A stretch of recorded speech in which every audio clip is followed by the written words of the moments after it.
भारत एक धर्मनिरपेक्ष देश है, लेकिन इसके बावजूद धर्म को लेकर पूरी दुनिया में शायद सबसे ज्यादा राजनीति हमारे देश भारत में होती है।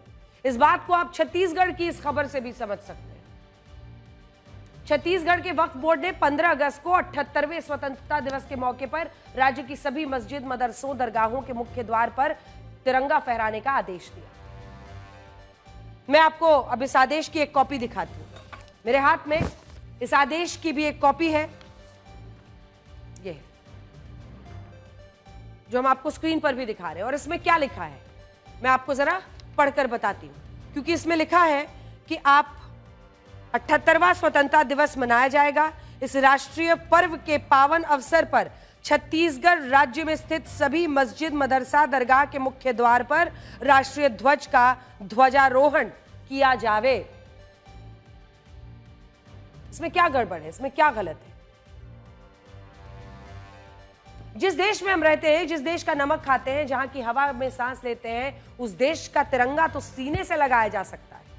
लेकिन दुख की बात यह है कि इस मामले में छत्तीसगढ़ की कुछ मस्जिदों, मदरसों को इस आदेश पर आपत्ति है और उनका कहना है कि मस्जिदों पर तिरंगा फहराने का फैसला सही नहीं हो सकता। सोचिए, जिस तिरंगे की रक्षा के लिए सीमा पर खड़े हमारे जवान अपने प्राणों की आहुति देने से पहले एक बार नहीं सोचते, उसी तिरंगे को इस देश में किस तरह धर्म के आधार पर बांट दिया जाता है। यह तिरंगा ना तो किसी पार्टी का है, ना किसी सरकार का है, ना किसी नेता का है, ना किसी धर्म का है। यह तिरंगा हमारे देश भारत का है और इस देश में रहने वाले हर व्यक्ति की पहचान इसी तिरंगे से है। और इसीलिए हमें लगता है कि इससे किसी को भी परेशानी कतई नहीं होनी चाहिए, क्योंकि जो सैनिक अपनी जान की आहुति इस देश की सरहद पर देता है, वो ये नहीं देखता कि वो किस धर्म के व्यक्ति को बचा रहा है। वो भारतवासी को बचाता है, वो भारत के लिए अपने प्राण का सर्वोच्च बलिदान देता है। और आप भी जब विदेश घूमने जाते हैं ना, तो यही भारत का पासपोर्ट आपके काम आता है।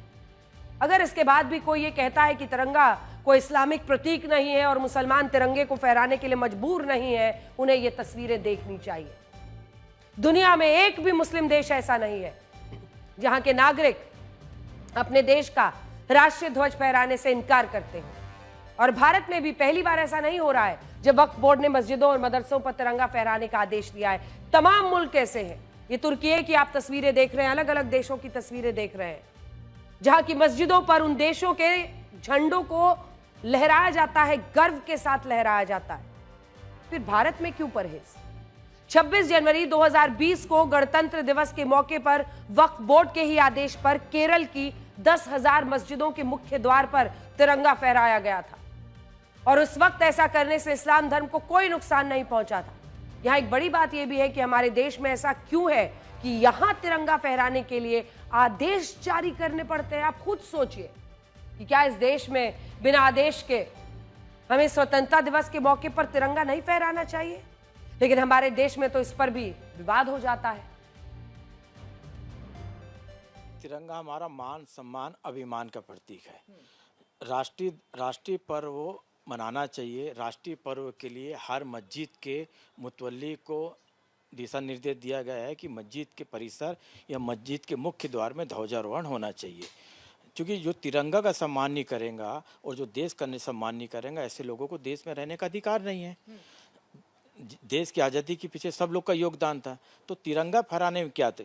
जब तिरंगा से प्यार नहीं है तो उनको देश से भी प्यार नहीं है। तो ऐसे लोग देश के साथ गद्दारी करते हैं, इसलिए ध्वजारोहण होना चाहिए।